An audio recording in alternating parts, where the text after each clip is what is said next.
Today's life sim. You're a mutant in the X-Men universe. You start out completely normal. You won't stay that way. Act 1. The Awakening, Childhood, Teenage. You open your eyes just like every other kid. You grow up in a regular neighborhood with regular parents, living a regular life. Sure, every now and then Galactus shows up to eat the planet or half the universe turns to dust. But there's always someone else to fix that. Right? Then puberty hits. And it's nothing like the health class videos warned you about. You wake up burning up with a fever. Your parents call it the flu, tell you to stay home from school. But the temperature just keeps spiking. 3 a.m. you jolt awake. Your sheets are on fire. You leap out of bed, stamp out the flames before it spreads. You stare at your hands. Tiny little flickers of fire curl around your fingers, then fade away. It's impossible. Then you notice the black scorch marks on the wall. The smoke alarm is screaming. Your parents burst through the door and find you standing in the middle of the mess. Welcome to mutant puberty. At first, your parents lie to themselves. They blame faulty wiring, a forgotten candle, a freak accident. But the incidents keep happening.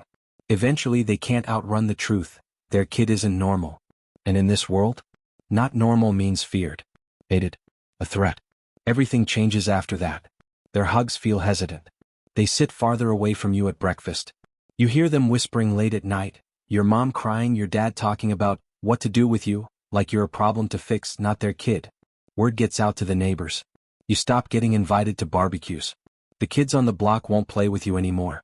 Not long after, your dad loses his job. Everyone in town knows there's a mutant living under his roof. Here's the thing.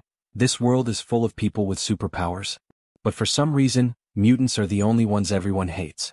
You're born with an X gene just like people are born with a certain height or hair color. It gives you powers from birth. No spider bites, no super soldier serums, no lab accidents. Don't ask why the world treats you so differently. They cheer for Spider-Man, they worship Captain America. But you?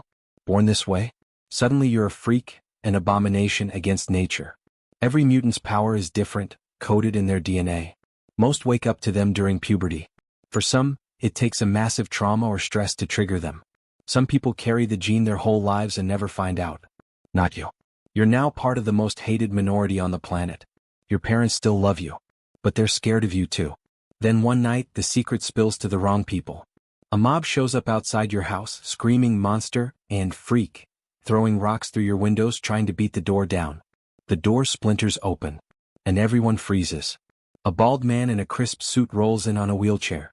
You've seen him on TV fighting for mutant rights. Professor Charles Xavier.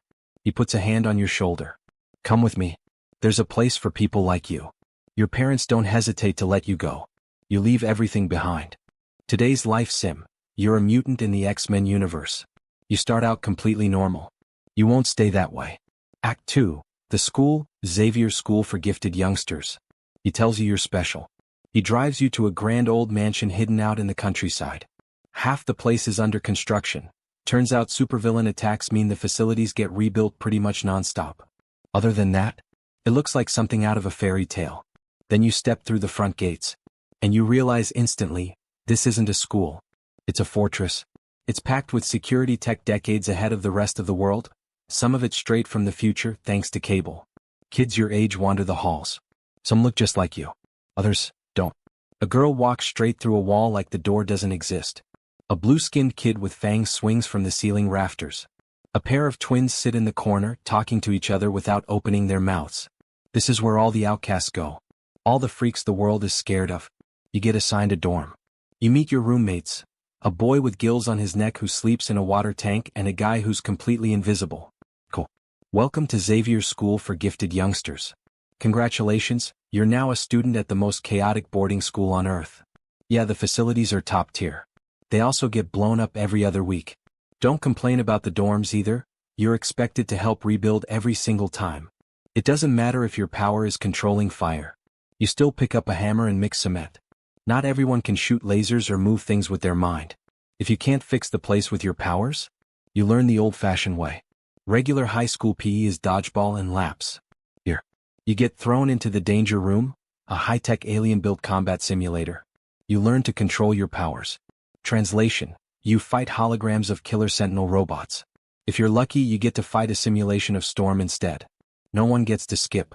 Even if your power only makes you glow really faintly, you're still suiting up and getting in there. Your teachers are living legends. Wolverine, Cyclops, the whole X-Men crew. If you're unlucky, you get Emma Frost, the White Queen, as your instructor. Mess up once and she'll roast you to your face. And she always knows when you mess up, she can read your mind. But you learn real skills. How to throw a punch. How to not get ripped in half by an 8-foot-tall Hulk. This isn't after-school club training. This is survival training. At Xavier's, you're not just a student. You're a soldier. It's technically a school, sure. You take math, English, science, all the normal stuff. But every single class circles back to one thing: keeping mutants alive. Biology class is all about the X gene, not dissecting frogs. 90% of history class is mutant history. Self-defense isn't an elective. It's mandatory. You have to learn to fight. Because one day you will need it.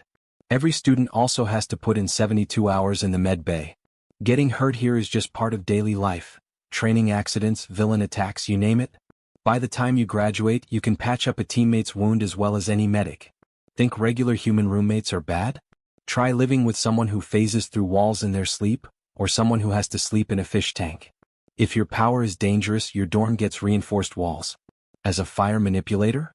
You're on the top of the watch list. Mutants get along and they fight. There are telepaths, shapeshifters, invisible kids, every power you can think of and a bunch you can't. And some of them love using their powers for pranks. Ever woken up at 2 a.m. with your mattress falling straight through the floor? You will. And you can't switch dorms. Xavier says you have to learn to live with each other. Translation: if your invisible roommate steals your stuff, that's your problem to solve. Good luck. Let's be real, Xavier's school is never actually safe. It's a magnet for every anti-mutant group on the planet. Sentinel attacks are constant. Juggernaut, Sabretooth, the whole brotherhood of mutants, they've all broken in multiple times. And when trouble hits, even if you're just a kid, you have to fight. Even if you dodge the supervillains, you can't outrun the occasional apocalypse. Wake up one morning and reality has been rewritten. The universe is falling apart. No one gives you a heads up. After a while, you finally get it. You've been training for a war this whole time. Today's life sim. You're a mutant in the X-Men universe. You start out completely normal. You won't stay that way. Act 3. The choice: X-Men versus Brotherhood. At first, you buy into Professor X's dream. A world where mutants and humans live side by side in peace. But the longer you're here, the more you start to doubt it. No matter how many times the X-Men save the world, humans still hate mutants. They stop alien invasions, they save millions of lives. And they still get called monsters, still get blamed for all the damage. Feels like nothing ever changes. You watch your friends get hurt. Watch them die. All for a world that wants them gone. And then there's Magneto, leader of the Brotherhood of Mutants. He says mutants don't have to beg for acceptance. We don't have to hide. We are the next step in evolution. We should be running the world. Slowly you start to agree with him. You ask around. Upperclassmen tell you about a secret meeting spot. One night you sneak out of the mansion. You go to an abandoned warehouse. You stand face to face with the Brotherhood of Mutants. They say power is taken, not given. They say Xavier's dream is a fantasy, that humans will never, ever accept you. And deep down, you already know they're right. For the first time in your life, you have a choice. Magneto steps forward. He holds out his hand. You take it. You pack your things. You leave the mansion in the middle of the night. You join the Brotherhood. Now you stand with people who don't beg for respect. They take it. No more hiding your powers. No more holding back to make humans comfortable. Forget everything Xavier taught you. At the Brotherhood, they encourage you to unleash everything you've got. Magneto tells you the world belongs to mutants. It's only a matter of time. Your first mission: destroy a lab experimenting on mutants trying to build powers for humans. You hesitate for half a second when you get there. Then you let loose. You burn the whole place to the ground. Your whole life, everyone told you to be careful, to hold back, to control it. Here, they just tell you to burn. After that, you take out a whole convoy transporting mutant prisoners.